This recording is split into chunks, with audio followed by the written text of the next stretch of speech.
Ano po, di ba? Sa Palawan, Puerto Princesa po.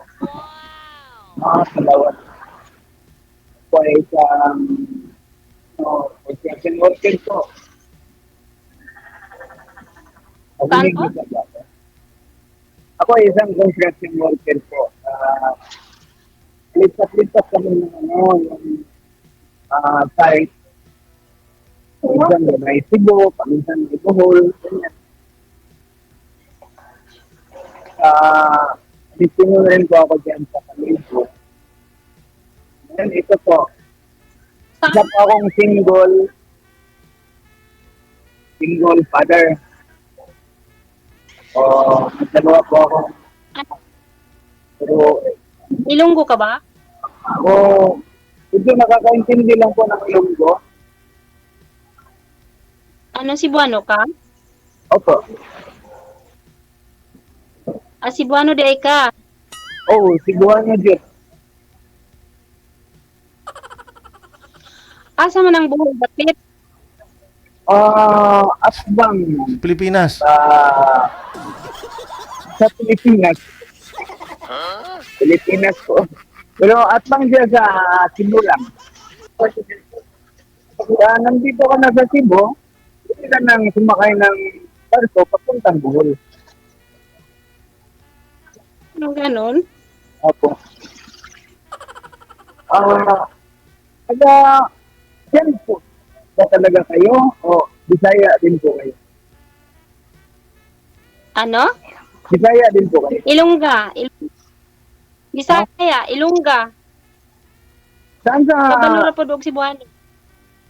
Asa dapit sa kuan? Asa dapit sa Iloilo, Bacolod. Palawan daw, sir. Ah, sa Sipalay City. Negros. Sibalay. Hinubaan. Si Palay yan eh. Sipalay City. Sipalay City. Malapit din po yun sa Hinubaan.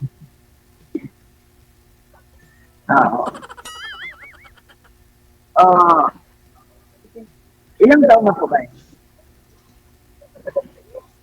Ipagkitin po ako. Wala kasi kami na ako. 23 years na.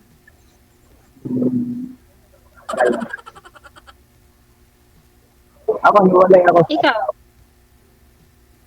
Hiwalay? Oo. Taga na to, Makahiwalay ng higaan. 2012. Hanggang ngayon, wala. Ilang taon na kayo? Hiwalay? 49. 59. 49. Ilang taon na kayong hiwalay? 2012.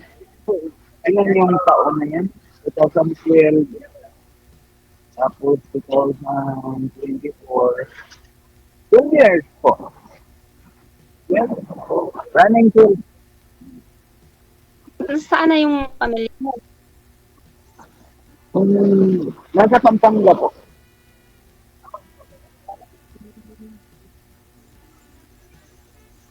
Yung mga anak mo? Dito po sa akin sila lumaki. Tapos, nag-decision naman ako na ipunta daw siya sa mga 16 years old na po siya. Noong 2023 siya. 22.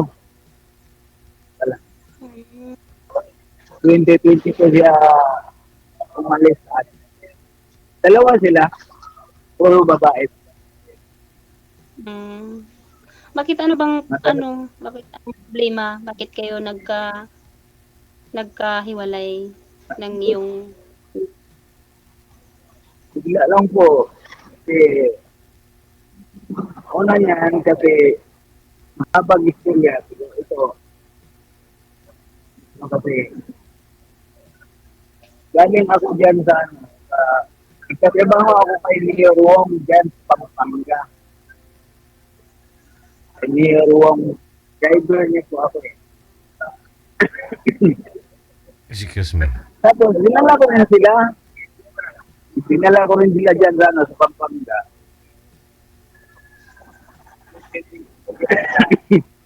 Excuse me. Nakakain din.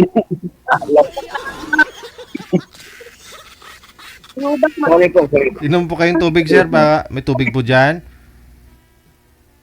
Meron po. Opo, inom. Excuse me. Pwede ako tubig. Tapos, baka meron kayong headset. Excuse me po. May headset po kayo. Nabulunan ako. May headset po kayo wala. Nabulunan ka. Meron po, meron po. Oh, naglagay po kayo ng headset, sir, kasi medyo chapi-chapi po yung busis. Hindi klaro ang busis mo. May headset po kayo? Pangnan ko kasi, inuulam po kasi natin. Medyo pang-Bisaya lang ako. Ano sa Pampanga, di ba? Kaya igay po ako. Continue. Kasayahin talaga na. Ano pong pangalan mo, madam?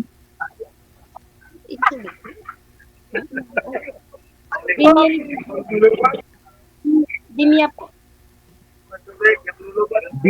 Ha? Dimia. Ano po? Dinya. Hindi marinig? Dimia. Ay, ingay po kasi sa inyo, sir. Pinya? Kaya hindi mo marinig. Dimia. Tingin. Pinya.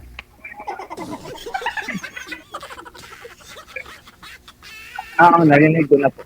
Oh, pinya. Sige, tawagan na lang kita ng Ma'am Pinya. Ituloy ko lang po yung ano mo, tanong mo sa akin. Yung, nandun na ako sa ano, Pampanga. Driver po ako sa ano, ni Mayor Wong. 2012. Nag-ano kami, yung bang nagbakasyon ako, bumalik din ako dito sa ano, sa amin. Ako, kasi rin, bumalik agad. Yung bang bakasyon ko, dapat 1 month. Siya ay bumalik agad. Hindi pa umabot ng 1 buwan. Ayun. Pinayagan din namin siya. Kaya lang, dating niya doon, nagkaroon ng problema.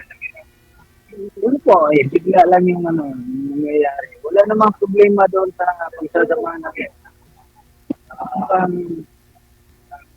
Nagkaroon lang siya ng ibang Baka kulang yung mga financial, kulang ang suporta, ganun kaya nagkaganon. Hindi naman. Hindi naman ako nagkulang sa kanya. Basta kasi problema yan sa mag-asawa kasi kung magloko ka na ikaw asawang lalaki. Ito kasi isang kahiwala yung mag-asawa. Problema kasi pero sa sarili ko hindi talaga ako nagka-problema sa ano ko sa pagkakama. DJ, maingay po. Sa inyo po ba yan, sir? Sa inyo po ba yan, sir? Maraming ingay? Maraming, ano? Hindi kasi klaro ang busis. Po. Ano pong ingay, madam? Ma'am, ano pong ingay? Po. Maingay sila. Yung mga... DJ, Opo, ma'am, maingay po kay baba sir. na lang po kasi maingay. Okay na po, ma'am. Hindi na maingay. Tahimik na.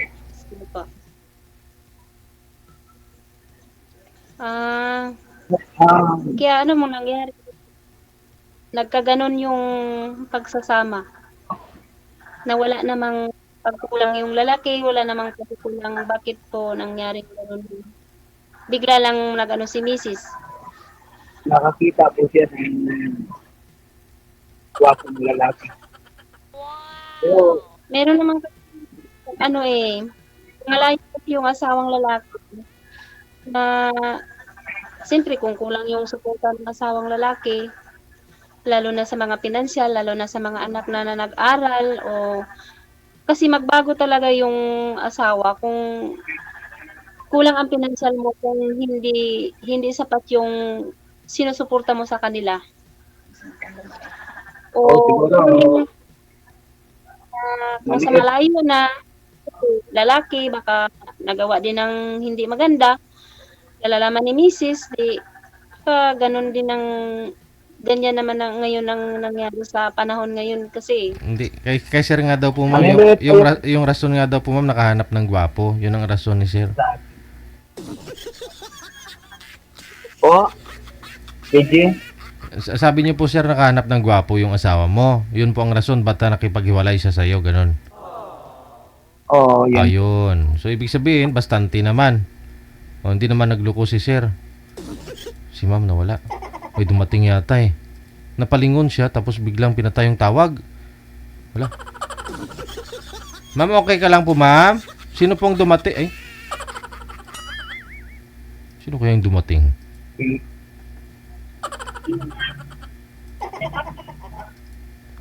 Wala. Ewan ko, umbot sa langaw. Lumingon siya ganun, tapos pinatay yung tawag eh. Di, walang allergy yata si ma'am sa akin. Allergy? Bakit po, sir? Allergic yata siya sa akin. Bakit po? Makati po kayo? Kasi, sinatay niya eh. Ayan niya yata. Usapin ako.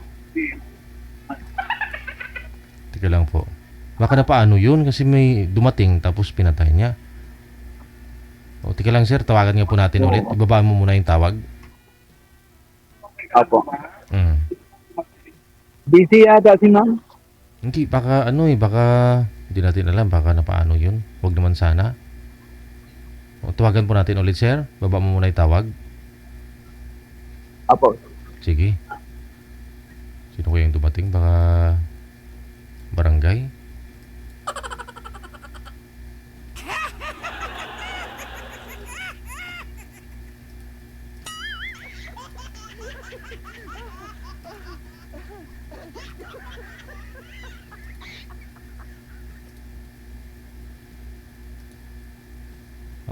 Sir?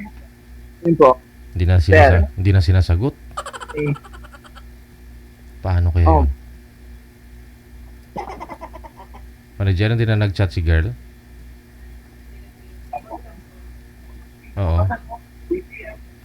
I-PM mo na lang siya sir ha. Baka ano po eh. Oo, baka naguluhan. I-PM mo na lang siya kung mag-reply. Pagpatuloy nyo na po off-cam pag-uusap ninyo. Thank you so much sa time. Opo, sir. I-PM mo ha. Andyan naman po siya. Connected naman na kayo. Thank you, thank you.